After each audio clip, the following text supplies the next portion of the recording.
السلام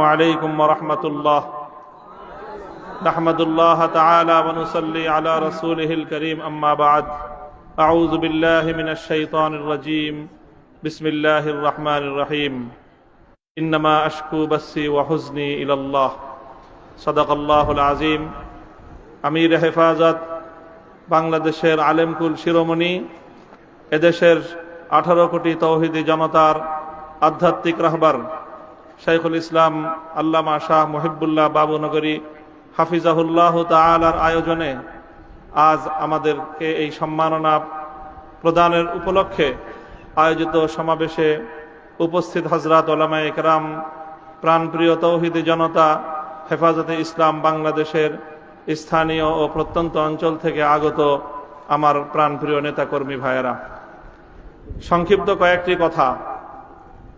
আমি এবং আমার সহকর্মী আমরা আপনাদের ভাইয়েরা যারা দীর্ঘ কারাবরণ করেছি, কারাভোগ করেছি, আমাদের কারামুক্তির পর দেশব্যাপী আপনারা যে আবেগ এবং উচ্ছ্বাস প্রকাশ করেছেন, আমাদেরকে যে আপনারা সাহস জুগিয়েছেন, এর মাধ্যমে একদিকে আমাদেরও দায়িত্ব বেড়েছে, আর একদিকে আপনাদেরও দায়িত্ব অনেক বেড়ে গিয়েছে।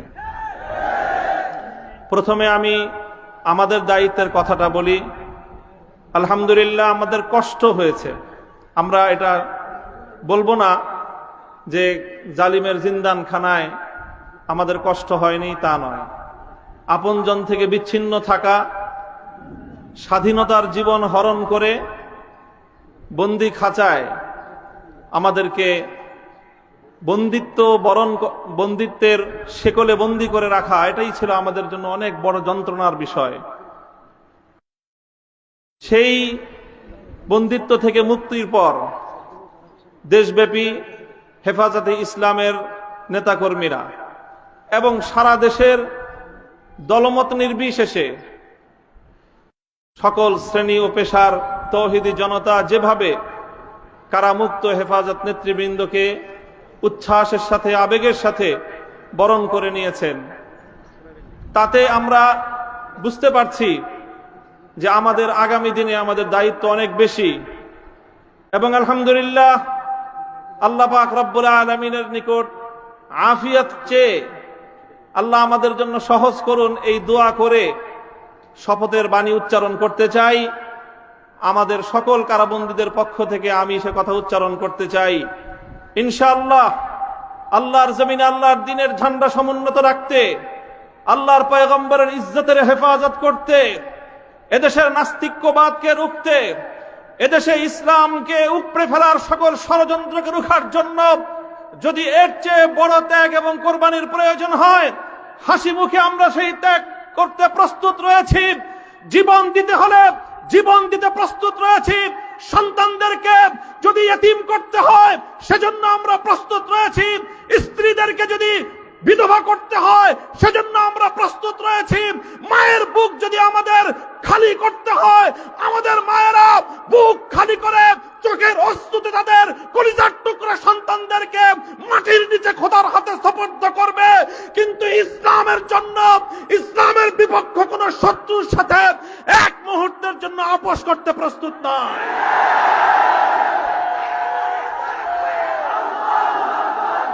সময় কম, আমার স্পষ্ট পয়গাম, সব অন্যায়ের ক্ষমা রয়েছে, গাদ্দারি আর বিশ্বাসঘাতকতার কোনো ক্ষমা নাই।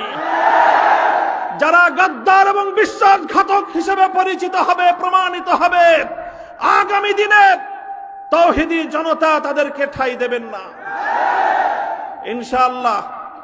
উলামায়ে কেরাম, হেফাজত নেতৃবৃন্দ যেভাবে শপথে বলিয়ান হলেন, যারা আমাদেরকে এভাবে সমর্থন যোগাচ্ছেন, আপনারা তো সমর্থন যোগাচ্ছেন, কিন্তু আপনারা কি কথাটা টের পান যে আপনাদের এই অভূতপূর্ব সমর্থনের কারণে রাষ্ট্রযন্ত্রের পক্ষ থেকে আমাদের উপর চাপটা কিন্তু আরো বেশি বেড়ে যায়। এই যে আজকে আমাদের উপরে এই অকথ্য নির্যাতন, এই যে লাঞ্ছনা, এই যে গঞ্জনা আমাদের উপর, কারণ এদেশের মানুষ আমাদেরকে ভালোবাসে। কারণ আমরা যেখানে যাই মানুষ আমাদের প্রতি আবেগ এবং উচ্ছ্বাস প্রকাশ করে। এখন আপনারা যদি আবেগ আর উচ্ছ্বাস প্রকাশ করে ঘরে গিয়ে বসে থাকেন চুপ করে, তাহলে আমাদের উপর কিন্তু চাপটা, জুলুমের স্টিম রোলারটা আমাদেরকে কিন্তু নিষ্পেষণ করে দিবে। তখন আপনাদের আবেগ প্রকাশ করার কিন্তু আর কোনো জায়গা অবশিষ্ট থাকবে না।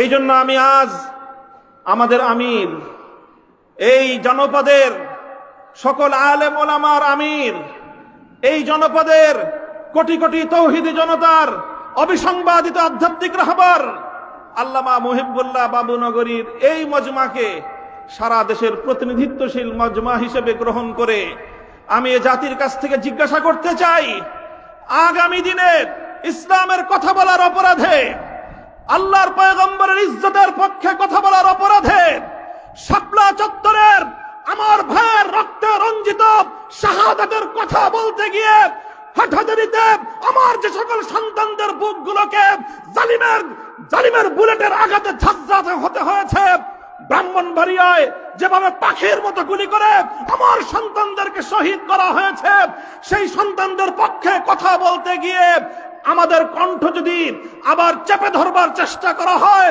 তাহলে আপনারা রাজপথে তার মোকাবেলা করবার জন্য প্রস্তুত থাকবেন কিনা?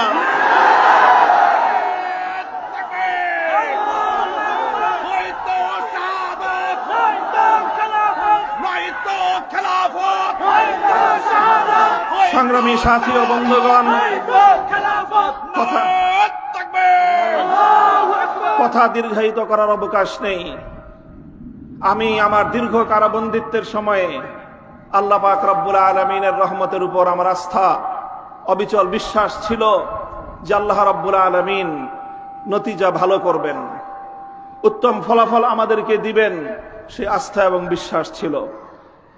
প্রথম দিকে যখন আমাদের মরহুম আমির হেফাজত আল্লামা জুনায়েদ বাবুনগরী হাফিজাহুল্লাহ তাআলা, তাকে আমরা জীবিত রেখে কারাগারে বন্দী হয়েছিলাম, তার উপর একটা বড় আমাদের আস্থা ছিল যে তিনি ইনশাআল্লাহ এই বন্দী মজলুম আলেমদের জন্য, শহীদ আমাদের সন্তানদের জন্য, ব্রাহ্মণবাড়িয়ায় নির্বিচারে হত্যাকাণ্ডের শিকার আমার শহীদ ভাইদের এই হত্যার বিচার আমাদের এই জন্মভূমিতে প্রতিষ্ঠিত করবার জন্য তিনি বলিষ্ঠ ভূমিকা পালন করবেন।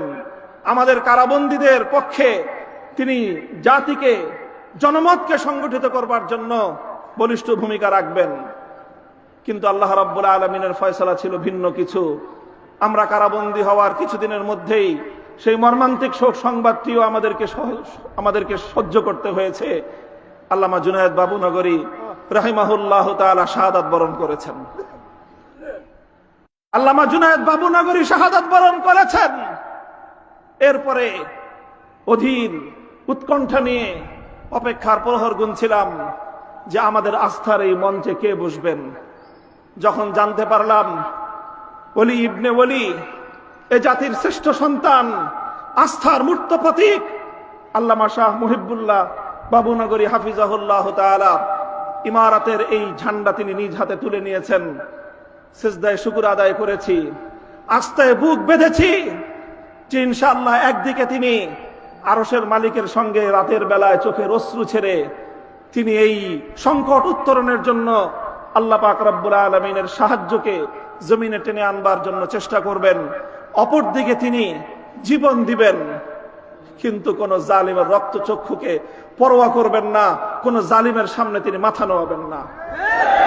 এই আস্থা ছিল এবং আলহামদুলিল্লাহ আমার উপলব্ধি হলো এই, যতটুকু আস্থা শুরুর সূচনাতে ছিল, আজ পর্যন্ত আমরা আমাদের আমির হেফাজতের থেকে তার আচার আচরণ, তার ভূমিকা আমাদের আস্থার চেয়ে বহুগুণ বেশি পেয়েছি।